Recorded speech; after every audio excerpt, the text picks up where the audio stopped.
Real estate సంస్థ సాయి సూర్య developers సురణ groups కంపెనీల promotion కోసం మహేష్ బాబు 5.90 కోట్ల పారితోషికం తీసుకున్నారు అన్న ఆరోపణల నేపథ్యంలో ఈడీ అధికారులు మహేష్ బాబుకు నోటీసులు ఇచ్చారు. ఏప్రిల్ 22న ఈడీ అధికారులు నోటీసులు జారీ చేశారు. ఏప్రిల్ 28వ తేదీన విచారణకు రావాలని ఆ నోటీసుల్లో పేర్కొన్నారు. బషీర్బాగ్లోని ఈడీ కార్యాలయంలో మహేష్ బాబు విచారణకు హాజరు కావాలని నోటీసులో పేర్కొన్నారు.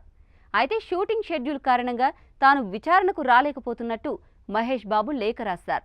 కాగా మహేష్ బాబు ఇవాళ అంటే సోమవారం ఈడీ విచారణకు హాజరు కావాల్సి ఉంది. సాయి సూర్య డెవలపర్స్ కేసులో విచారణ సాగుతోంది.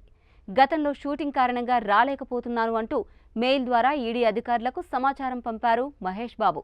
అయితే విచారణకు రావాలంటే ఈడీ అధికారులు మరో తేదీని సూచించారు. అది ఈరోజే. అయితే మహేష్ బాబు ఇవాల్టి విచారణకు హాజరవుతారా లేదంటే మరో తేదీని కోరుతారా అనేది చూడాలి. సాయి సూర్య డెవలపర్స్ ప్రమోషన్ కోసం మహేష్ బాబు 5,90,00,000 రూపాయలు తీసుకున్నట్లు ఈడీ అధికారులు గుర్తించారు.